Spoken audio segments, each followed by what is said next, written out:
안녕하십니까. 민법을 잡은 남자 안영찬입니다. 이번 영상은 핵심 공인중개사 민법 핵심 문제 영상이고요. 알짜 문제 레벨 3. 드디어 이제 민사특별법으로 들어왔고 주택임대차보호법 관한 문제를 풀어보려고 합니다. 핵심 문제이기 때문에 많이 풀어보지는 않을 건데 문제는 올해 2020년도에 주택임대차보호법이 개정이 됐죠.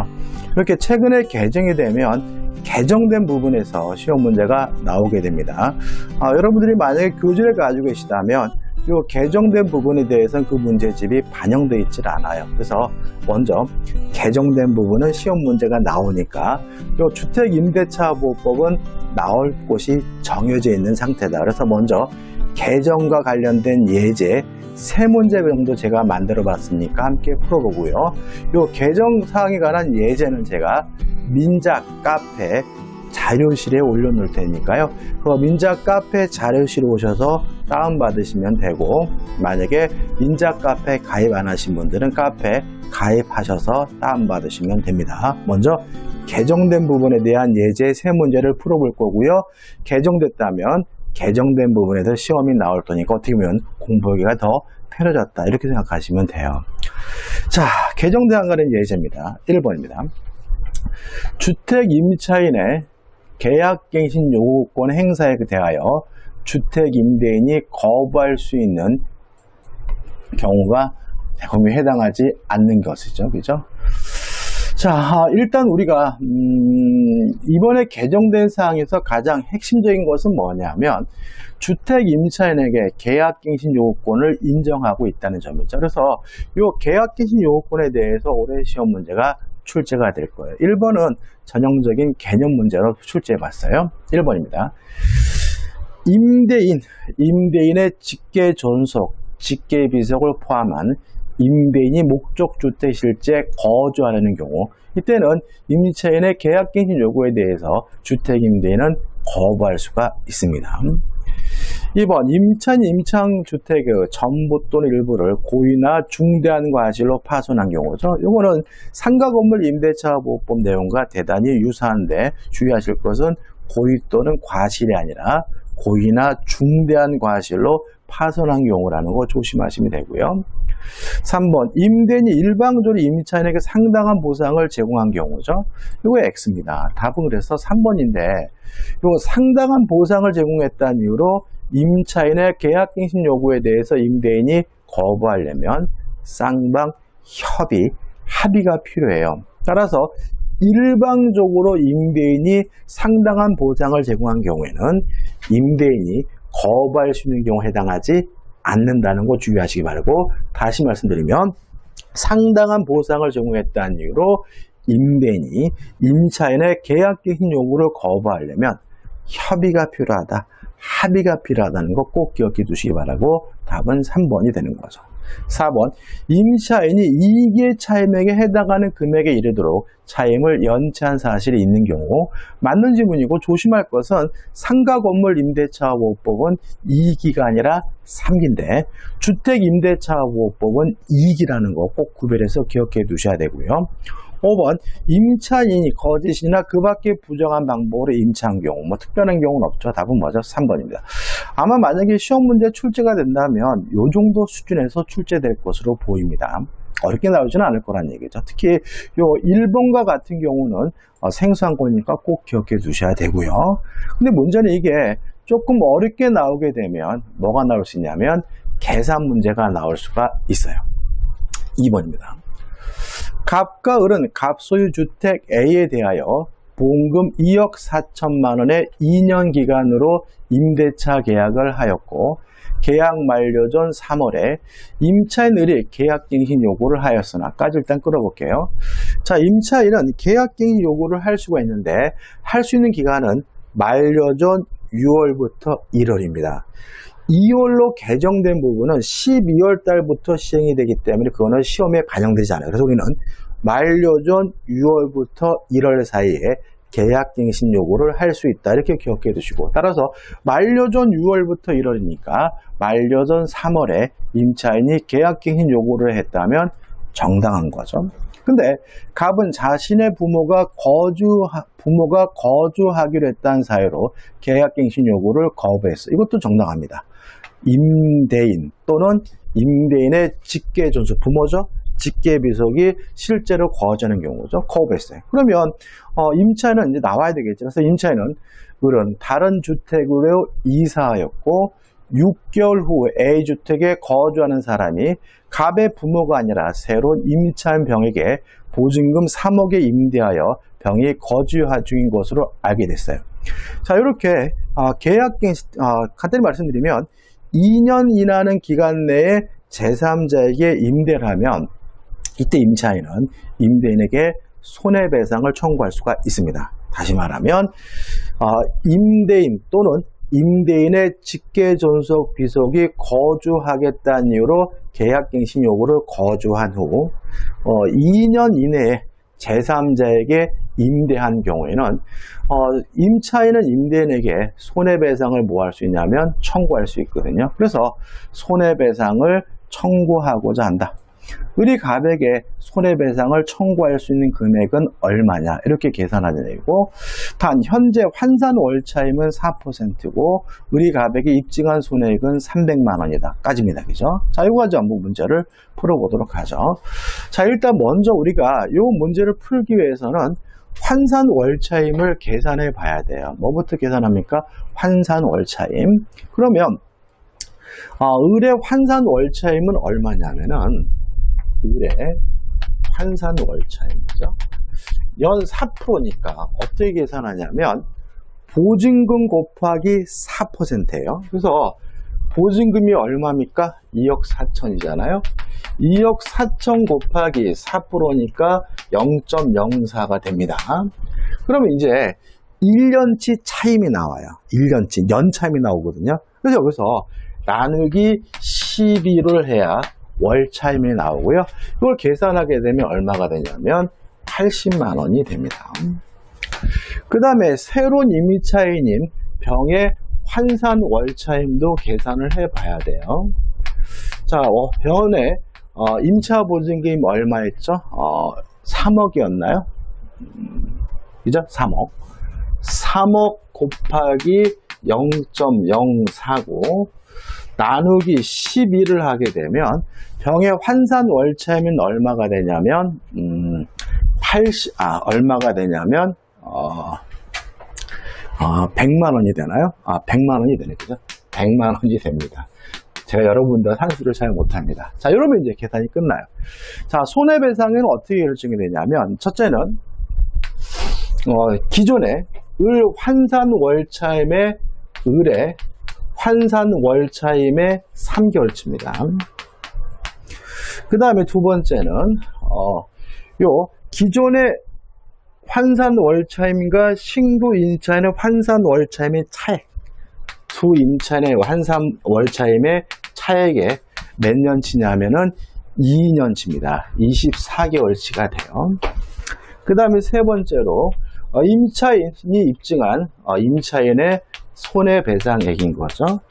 요 세 가지 중에서 가장 큰 것이 손해배상액이 되거든요. 그러면 을의 환산 연차이면 3개월치는 38에 24니까 얼마가 되죠?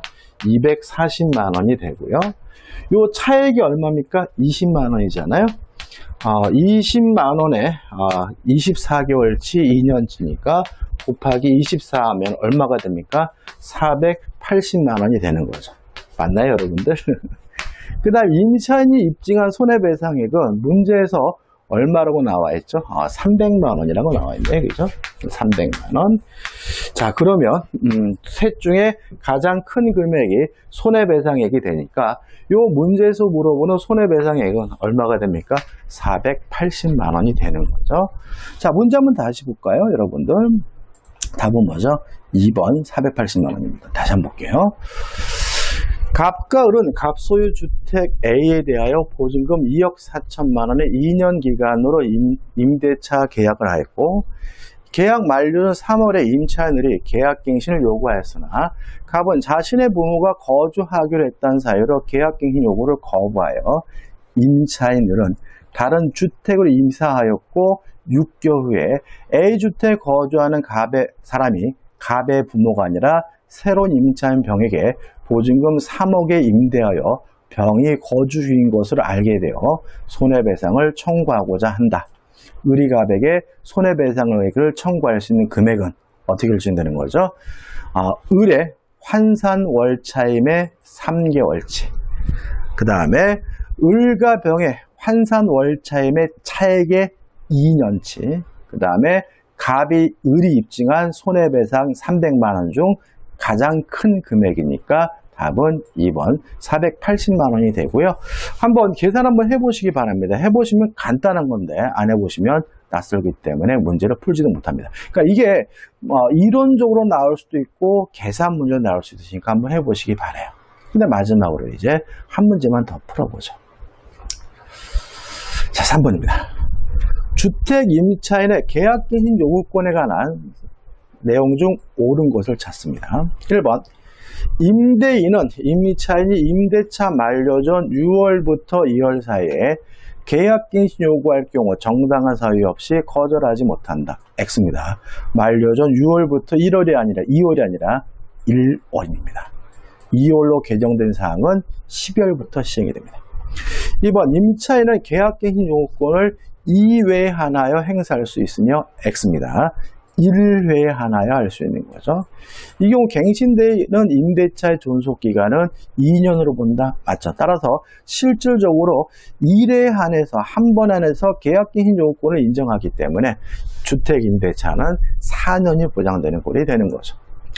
3번, 갱신되는 임대차는 전 임대차와 동일한 조건으로 다시 계약한 것을 본다. 다만 차임 보증금은 증감할 수 없다가 아니라 X죠. 증감할 수가 있고요. 증액의 경우에는 20분의 1을 초과하지 못합니다. X네요. 4번, 임대차가 갱신된 경우 임차인은 언제든지 해지 통지를 할 수 있고 임대인이 그 통지를 받은 날로부터 3월이 지나면 해지 효력이 발생한다. 맞는 질문입니다. 답은 뭐죠? 4번이네요. 우리 강아지가 좀 짖었네요. 죄송합니다. 밑에 층에 사는 아이들이 뛰어다니니까 애가 좀 짖네요. 자, 요 4번이 답인데 이런 계약갱신 요구권 행사로 계약이 갱신된 경우에는 임차인은 언제든지 자유롭게 해지 통지할 수 있고요. 임대인이 그 통지를 받으면 3월이 지나면 해지력이 발생한다. 임대차가 종료가 돼요. 다시 말하면 갱신 요구권 행사로서 계약이 갱신되면 존속기간은 2년으로 봅니다. 따라서 임대인 입장에 또다시 2년을 보장해 줘야 되는데 임차인은 언제든지 자유롭게 해지 통지할 수 있다는 내용 꼭 기억해 두시기 바랍니다. 5번, 임차인은 계약갱신 요구에 대하여 임대인의 직계존속, 직계비속을 포함한다. 임대인이 목적주택에 실제 거주하는 경우에도 임대인은 거부할 수 없다. X, 거부할 수가 있는 거죠. 답은 4번입니다.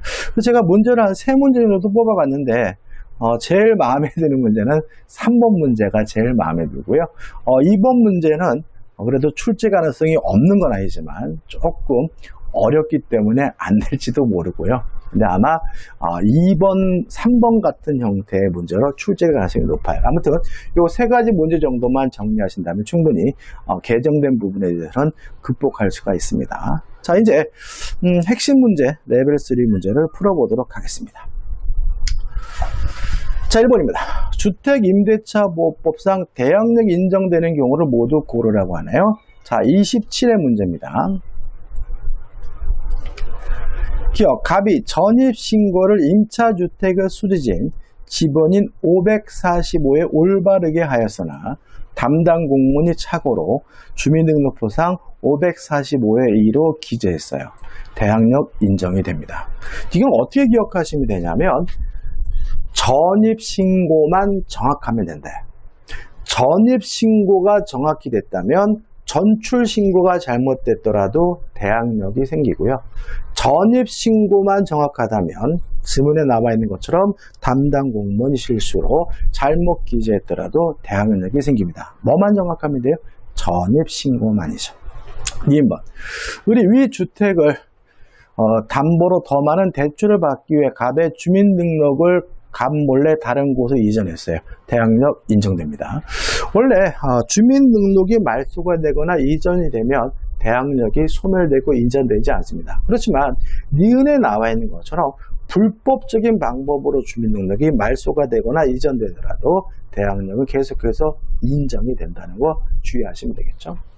디귿번, 위 주택이 다가구용 단독주택이에요. 그러면 집원만 정확하면 되거든요. 갑이 편의상 구분되어 있는 호수는 기재하지 않고 위 건물의 집원만으로 전입신고를 한 경우 대항력이 인정이 됩니다. 그래서 다가구 주택은 집원만 정확하면 돼요.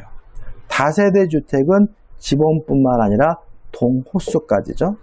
자, 위 주택이 아파트예요. 그러면 다세대 주택이기 때문에 집원뿐만 아니라 동호수까지 정확해야 대항력이 생기거든요. 따라서 위 주택이 아파트로서 등기부상 동호수가 다동 103호인데 갑이 라동 103호. 동호수가 잘못됐습니다. 대항력 인정되지 않죠. 따라서 이 문제에 대항력이 인정되는 경우는 기역, 니은, 디귿에서 3번이 됩니다. 2번입니다. 주택임대차보호법상의 주택임대차에 관한 설명으로 틀린 것을 찾으라고 하네요. 1번, 대항력 있는 주택임대차가 기간 만료로 종료된 상태에서 임차주택이 양도가 됐어요. 그러면 새로운 소유자, 양수인에게 이 주택임차권을 가지고 대항할 수가 있고요. 원칙적으로 새로운 소유자에게 보증금 반환을 청구하는 것이 원칙입니다. 다시 말하면 새로운 소유자에게 대항할 수 있는 대신 전 소유자에게는 보증금 반환을 청구할 수가 없어요. 일종의 예외가 인정되는데 이 질문이 그렇습니다. 읽어보면 임차인은 이 사실을 안 때로부터 상당한 기간 내에 이의를 제기함으로써 승계되는 임대차 관계 구속에서 벗어날 수 있다. 맞는 질문이고, 따라서 이 경우에 상당한 기간 내에 이의를 제기했다면 양도인인 전 소유자 임대인에게도 보증금 반환을 청구할 수 있게 된다는 거 꼭 기억해 두시기 바랍니다. 2번, 다른 특별한 규정이 없는 한 미등기 주택에 대해서 이 법이 적용된다. 맞습니다. 무허가든 미등기든 따지지 않아요. 그 용도가 주거용 건물 주택이라면 주택임대차보호법이 적용돼야 되겠죠. 3번, 임대차 기간이 끝난 경우 임차인이 보증금을 반환받지 못하였다면 임대차 관계는 종료하지 않는다. 맞는 질문이겠죠. 4번입니다. 다가구용 단독주택의 임대차에서 전입신고를 할 때 집원만 기재했어요. 다가구죠? 집원만 정확하면 되죠. 따라서 집원만 기재하고 동호수에 표시가 없어도 대항력을 취득할 수 있다. 오, 맞는 질문이죠. 5번, 저당권이 설정된 주택입니다. 자, 우리가 대항력 있는 임차권 용의권이 소멸되는지 여부는 최우선순위 저당권과 비교합니다. 따라서 최우선순위 저당권보다 늦다면 경매가 이루어지게 되면 무조건 소멸되는 거죠. 누가 경매를 신청했는지는 고려하지 않거든요. 따라서 문제 지문에서 저당권이 설정된 주택을 임차하라는 말은 이 저당권이 주택 임차권보다 빠르다는 얘기고, 경매가 이루어지게 되면 이 주택 임차권은 무조건 뭐가 돼야 돼요? 소멸돼야 되므로 후순위 저당권 실행되더라도 매순위 된 자에게 대항할 수 있다는 질문은 X가 되고요. 답은 5번이죠. 참 잘 나옵니다. 눈이 말씀드리지만, 자, 경매가 됐을 때 권리 소멸 여부는 세 가지 가지고 판단합니다. 첫째, 모든 저당권은 무조건 소멸합니다. 두 번째, 용의권의 소멸, 지상권, 지역권, 전세권, 대항력 있는 임차권의 소멸은 최우선순위 저당권과 비교해서 소멸 여부를 판단하고요. 세 번째, 유치권은 원칙적으로 소멸되지 않습니다. 답은 5번이죠. 3번입니다. 갑은 을에 저당권이 설정되어 있는 병소의 X주택을 병으로부터 보증금 2억 원의 임차에 대항요건을 갖추고 확정일자를 받아 거주하고 있죠. 자, 순서를 좀 적어볼까요? 그러면 을의 저당권이 가장 빠르고 갑의 주택 임차권은 두 번째죠. 그죠? 그 정의 X주택의 저당권을 취득했어요. 그러면 정의 저당권은 세 번째입니다. 저당권 실행이 경매에서 무가 액수주택의 소유권을 취득했어요. 다음 문제 오는 거죠. 자, 그러면 경매가 이루어지게 되면 모든 저당권은 무조건 소멸되니까 을의 저당권 소멸이 되고요. 정의 저당권도 무조건 뭐가 됩니까? 소멸이 됩니다. 또 갑의 주택 임차권도 무조건 소멸돼야죠. 왜냐하면 최우선순위 저당권보다 늦으니까요. 그 다음에 저당권, 물론 우선 변제권이 있고 확정 일자를 갖춘 주택 임차권도 우선 변제권이 있으니까 저당권은 등기된 시점을 기준으로 배당 순위가 결정되고요. 주택 임차권자는 확정 일자를 받은 시점을 기준으로 배당 순위가 결정되니까 을이 1순위고 갑이 2순위고 정이 뭐가 되는 거죠? 3순위가 되는 거죠. 배당 순위가요. 1번 을의 저당권 소멸한다. 5죠. 왜요? 경매가 이루어지게 되면 모든 저당권은 무조건 소멸되니까. 2번 무가 임대인의 병해지를 승계한다. X죠. 왜요? 임차권은 경매로 소멸됐죠. 왜요? 최우선순위 저당권보다 늦으니까. 3번 갑이 적법하게 배당 예고를 하면 을보다 보증금 2억 원에 대해 우선 변제를 받는다. X죠. 갑이 1순위고 을이 뭐죠? 2순위입니다. 4번 갑은 무로부터 보증금을 전부 받을 때까지 임대차 관계 존속을 주장할 수 있다. X죠. 최우선 순위 저당권보다 늦기 때문에 갑의 주택 임차권 이미 경매로 소멸됐습니다. 5번 정이 각보다 매각대금으로부터 우선 변제를 받는다. X죠. 배당 순위는 을갑 정의 순위죠. 갑이 2순위고 정이 3순위입니다. 따라서 옳은 것은 1번이죠. 그래서 이것도 용의권의 소멸 여부는 최우선순위 저당권과 비교해서 소멸 여부가 결정된다. 이것만 이해하시고 받아들이신다면 충분히 간단하게 문제를 풀 수가 있는 거죠. 답은 뭐죠? 1번입니다. 자, 4번이죠. 선순위 담보권 등이 없는, 아까 좀 다르죠. 주택에 대해 대항 요건과 확정 일자를 갖춘 임대차에 관한 설명으로 틀린 거죠. 그럼 일단 우리가 문제에서 알 수 있는 것은 얘보다 선순위 담보권이 없으니까 이 주택 임차권은 경매가 되더라도 소멸되지 않으면 알 수가 있죠. 한번 틀린 걸 찾습니다. 1번 임차권은 상속인에게 상속될 수 있다. 왜요? 임차권도 뭐죠? 재산권이니까.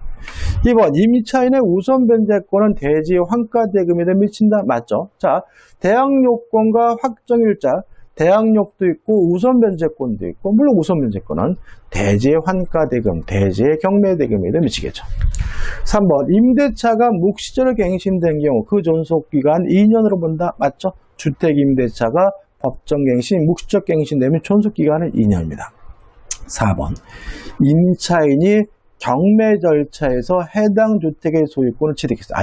이게 답인데 마지막에 설명드릴게요. 5번 임차인은 보증금 반환 채권이 가압류된 상태에서 그 주택이 양도된 경우 가압류 채권자는 가압류됐으니까 양수인에 대하여만 가압류 효력을 주장할 수 있다. 맞는 지문입니다.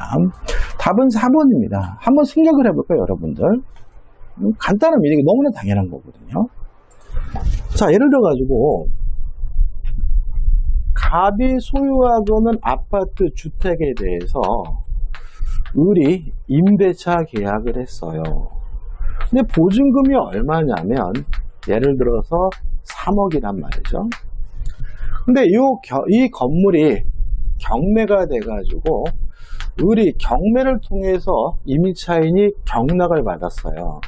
근데 경매 대금이 얼마냐면 5억이라고 가정을 해볼게요. 그럼 여러분들이 임차인이라고 생각해 보세요. 5억 다 주겠습니까? 얼마만 주겠습니까? 3억만 주겠죠. 나는 이미 이 건물에다가 보증금 3억 원을 넣어놓은 상태잖아요. 그렇지 않죠? 맞습니까, 여러분들? 2억이구나. 3억이 있어요. 2억이잖아요. 그죠? 2억만 주겠죠. 다시 말하면 보증금 3억이 있기 때문에 임차인이 경락받는다는 말은 차익만 지급하고 경락을 받거든요. 그러면 이 사람은 5억짜리 아파트를 얼마에 사게 됐어요? 2억에 사게 됐으니까 실질적으로 보증금 3억 원을 뭐 한 거예요? 돌려받은 거죠. 그죠, 여러분들? 보증금 돌려받았으니까 보증금 반환을 청구할 이유는 없는 거예요. 임차인이 경매 절차에서 해당 주택의 소유권을 취득했다 그러면 보증금 돌려받았구나. 자기 보증금액만큼 빼고 경락을 받았겠구나. 이렇게 생각하면 되겠죠. 임대인에 대하여 보증금 반환을 청구할 수 있다는 점은 X가 되고요. 답은 4번이 됩니다. 이해되셨을 거라고 굳게 믿습니다. 5번.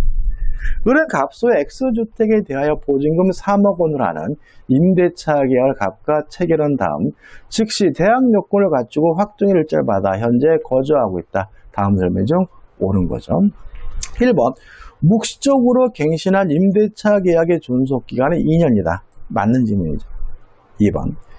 임대차 기간을 1년으로 약정했어요. 자, 주택 임대차는 최소한 몇 년이 보장이 되죠? 2년. 따라서 임대인은 갑은 1년의 약정에도 불구하고 2년 동안 보장해 줘야 돼요. 그렇지만 임차인에게는 2년을 살아줄 의무가 있는 것은 아닌 거죠. 따라 임차인은 1년만 살겠다고 하는 것도 가능하기 때문에 우리는 그 기간이 유효함을 주장할 수 없다는 질문은 뭐죠? X가 되는 거죠. 옳은 것은 뭐죠? 1번이 답이네요. 2번.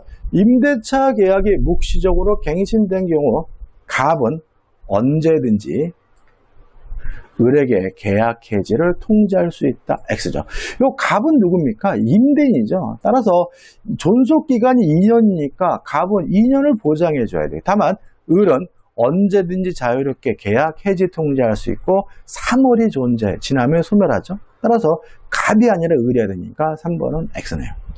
4번. 을은 임대차가 끝나기 전에 X주택의 소재지를 관할하는 법원에 임차권 등기 명령을 신청할 수 있다. X입니다. 자, 임차권 등기 명령은 언제 신청하느냐면 임대차 계약이 종료됐는데도 불구하고 보증금을 반환받지 못하고 있는 주택 임차인만이 임차권 등기 명령을 신청합니다.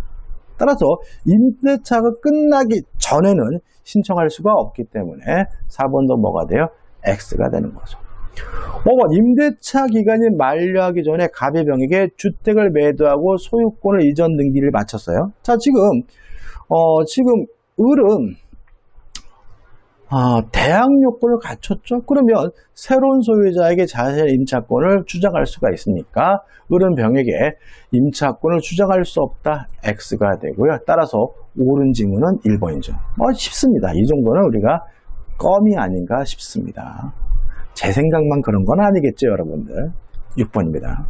갑이 그 수요 X주택에 거주하는 을과 존속기간 1년의 임대차 계약을 체결한 경우에 관한 설명으로 틀린 것은, 자, 그러면 갑이 소유자 임대인이고 을은 임차인이죠. 자, 주택 임대차는 최소한 2년이 보장이 되니까, 2년이 보장되니까 을은 임차인은 2년의 임대차의 존속기간을 주장할 수 있다. 5점. 2년이 보장이 되는 것이 2년을 살아줘야 될 의무가 있는 것은 아니니까 을은 1년의 존속기간 유효함을 주장할 수 있다도 뭐죠? 5가 되는 거죠. 3번. 을이 이게 차임에게 달하도록 차임을 연체한 경우 묵시적 갱신이 인정되지 않는다. 맞는 질문이고요. 4번. 임대차 계약이 묵시적 갱신되면 요 갑은 또다시 2년을 보장해 줘야 되지만 을은 임차인은 언제든지 자유롭게 해지 통지할 수 있고 3월이 지나면 소멸하니까 을은 언제든지 갑에게 계약 해지를 통지할 수 있다. 맞는 질문이죠. 5번. 자, 5번은 이 5번이 답인데 어떤 문제냐면 장려도 문제인데, 자, 주택 임차인, 우리가 전세권에서 이런 거 있죠. 전세금의 반환과 목적물의 반환은 동시 이행 관계이기 때문에 전세권자는 전세금을 반환받지 못했다는 이유로 경매를 신청하려면 먼저 목적물을 반환해 줘야 된다. 목적물을 반환해 줘서 상대방을 이행지체 상태에 빠뜨려야 전세권자는 경매 신청이 가능하다. 이 전세권의 치명적인 약점인 거죠. 그래서 주택 임차인과 상가 건물 임대차 보호법에서는 입법적으로 목적물을 인도하지 않아도 반환하지 않아도 경매를 신청할 수 있도록 하고 있습니다. 법에서 규정하고 있는 거예요. 그래서 주택 임차인이나 상가 건물 임차인은 목적물을 반환하지 않아도 강제 경매를 신청하는 것이 가능해요. 그러면 언제 목적물을 반환하면 되느냐? 보증금을 수령할 때 반환하면 됩니다. 다시 말하면 보증금을 수령하려면 목적물을 반환해 줘야 되는 거죠. 따라서 5번. 액수주택의 경매로 인해 환가대금에서 을이 보증금을 우선 변제받기 위해서는 경매를 신청할 때는 비워줄 필요 없지만 보증금을 받을 때는 비워줘야 되니까 보증금을 우선 변제받기 위하여 X주택을 양수인에게 인도할 필요가 없다. X가 되고요. 답은 5번이 되는 거죠. 뭐 최근에 나온 문제들도 여러분들이 좀 어떤 걸 느끼셔야 되냐면 어떤 것이 공부하는데 포커스가 되느냐. 그죠? 그러니까 막 지엽지기 막 보지 마세요. 그죠? 기본적으로 경매 관련돼서 주택 임차권의 관계 좀 조심하시면 되는 거고요. 그 다음에 올해 시험은 이미 결판이 났다. 그래서 개정된 부분, 그래서 갱신 요구권 부분에 대해서 확실하게 내 것으로 만드시기 바랍니다. 다시 말씀드리지만 앞부분에 말씀드린 그 계약 갱신 요구권 부분에 대한